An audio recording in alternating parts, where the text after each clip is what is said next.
Only Murders in the Building fans, welcome to Tori Talks with Dr. S. I'm Tori, this is Dr. S. Today we're going to talk about Season 4, Episode 5. It's called Adaptation. Do you know what adaptation is? I think it's a film by Charlie Kaufman. Oh, I remember the movie Adaptation. I Which didn't see it, though. Charlie Kaufman is who the writer Marshall seems to be trying to look like. Yes. Okay. Thought that was interesting. All right, but let's go back. Rewind. Bev Mellon pointing a gun at them.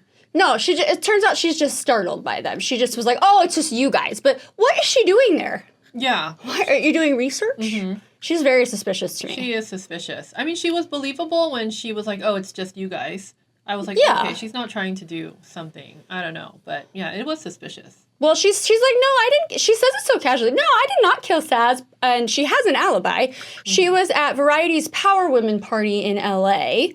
And she got a very ominous voicemail from Saz that said, you need to call me. There's a problem with your Only Murders movie, a big problem. And she can't say anything more. Okay. Mm-hmm. When you heard that, did you sense, like, she's scared? Did you sense urgency? What did you sense by that voicemail? No, it didn't sound like she felt like she was in trouble. She's trying to warn other people that might be. Exactly. Yeah. Because she just says there's a problem. Mm-hmm. But she said it kind of passionately. Yeah. Kind of. Yeah. There's a problem. This is serious. Yes, but not her own life was in danger. Right. Maybe Charles is. Sounds like it. So I think we're maybe learning more. I always thought Charles was the victim. I mean, it's like she's the body double and it was in his house. She was wearing obvious? his fedora hat thingy. Pork pie, whatever hat. What are they called?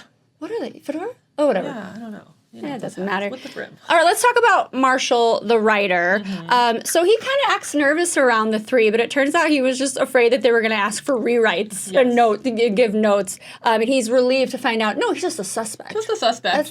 Who cares? Yeah. Right? He's kind of intrigued by that. He's like, kind of an honor. Yeah. That's what it is. So he has major imposter syndrome, so much so that he puts on a fake beard and mustache, and you can see maybe his hero is the Charlie Kaufman guy, who's a writer-director. Is that who he's looking at? That yeah. Picture? Oh, okay. Yeah. Okay.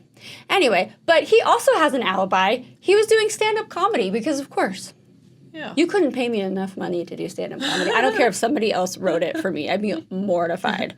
Anyway, so he's kind of excited by the three talking to him, and then he says, I think it was Charles who offered up the murder boards. Yes. But he finds a problem. He's like, wait a minute, that's only 12 minutes from when Saz was shot to when she was put in the incinerator. Yes, it doesn't add up. There's just no way. Right. I mean, that's a long distance you have to travel. I think they conclude, obviously, that there's more than one murderer. Yes. I love that Oliver tries to recreate it, and he's like...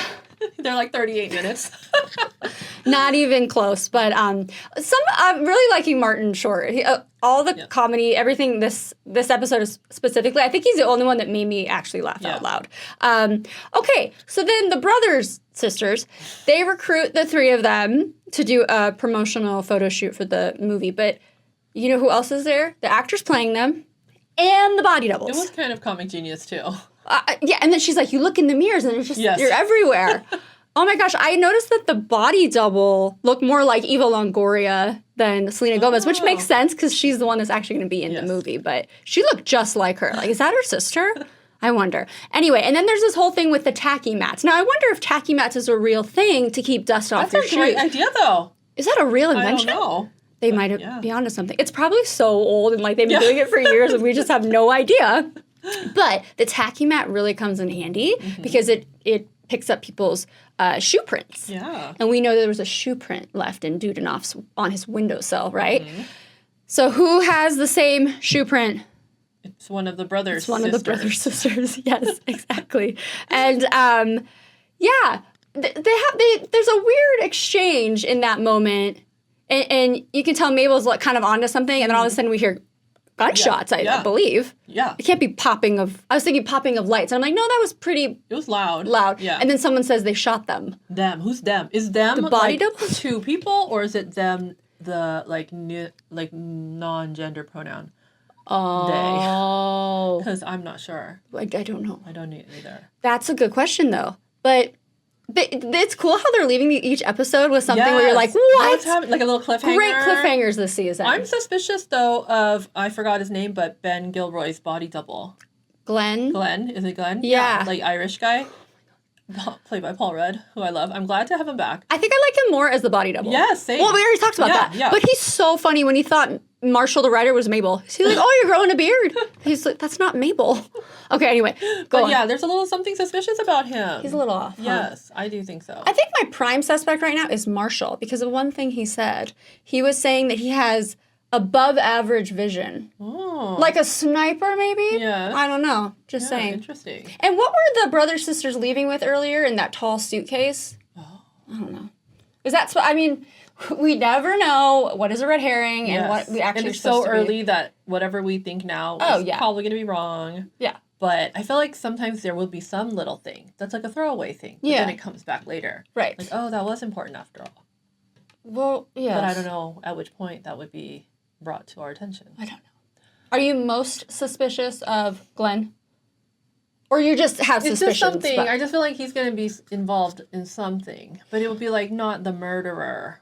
More like, I don't know. Well, there possibly were two, right? Yeah. So I Googled Dudenhof, just the word, and I think, I forgot. It means farm. Oh. I want to say in German? Maybe I made that up. But then I thought farm, pig, because there's pigs everywhere. Oh. Like maybe he has a pig farm in Portugal. Oh, pig farm in Portugal. That was fun. Anyway, I don't know. Maybe that has absolutely nothing to do with anything, but this is what this show does to me. Yes.